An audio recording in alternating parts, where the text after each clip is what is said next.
Welcome to the fall 2023 anime season. This season's massive with at least 60 new anime coming out. What the fuck? Some of these shows are good, but some of them are like So I'm here to pick out the three best anime, in my opinion, that will shiver your timbers and make you cream your jeans. Real. So without further ado, let's get into it.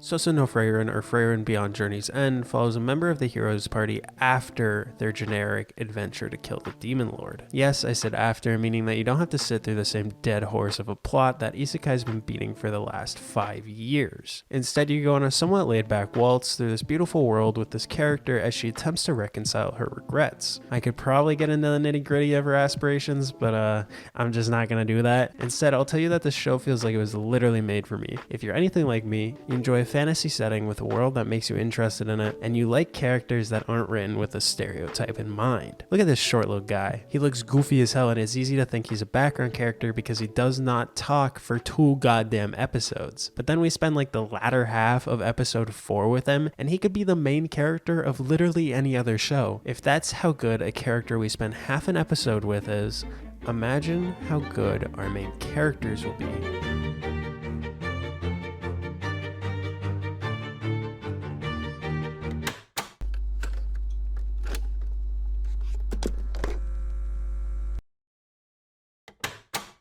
I had some difficulty picking out the anime for this spot. It was either going to be Deranged Detective or Ragna Crimson, but Ragna Crimson uses CGI and I'm not trying to get death threats, so can't do that one.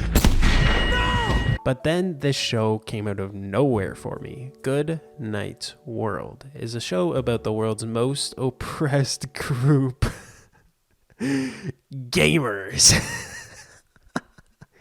The main character is this lad. His name's Ichi or whatever the fuck it is, and he is a hardcore gamer. One with some very, very serious trauma, and that is precisely why I like this show. I know a lot of anime fans will see characters put on the virtual reality headsets and then immediately go, no. I ain't watching another SAO. But unlike SAO, the show actually uses the world outside of the game to build their characters. There is a reason why our main character chooses to live almost exclusively in the virtual world, and I'll tell you what, it's not just because the virtual world is fun. These characters got some serious fucking issues. Yes, all of them. So I'm pretty excited to see how they use that. And I can't believe I haven't mentioned this yet, but the twist at the end of episode 1 had me screaming at my screen. Go watch it. I've done my best not to spoil it, but the twists and turns in this show are so genuinely unexpected, and if the first episode doesn't get you interested in what those twists are going to be,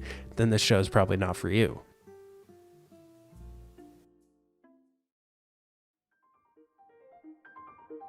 Undead Unluck. Ooh baby, this is gonna be a fun one. Undead Unluck comes from the same studio that produced JoJo's Bizarre Adventure and Fire Force, so you know they can bring that heat.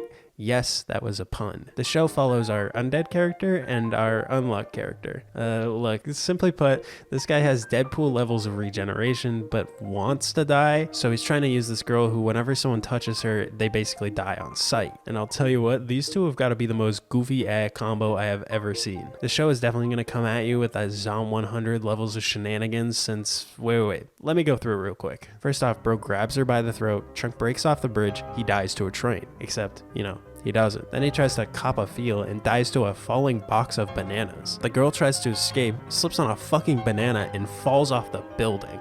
Then later back in his hideout, they're getting attacked by some random group. Who fucking cares? But as he's going to give up because they got the girl hostage, he cuts off his own head, throws it across the room as a sign of defeat. The girl jumps and gives him a little peck on the cheek. Next thing you know, a fucking meteorite is falling down from space. And yeah, that's it.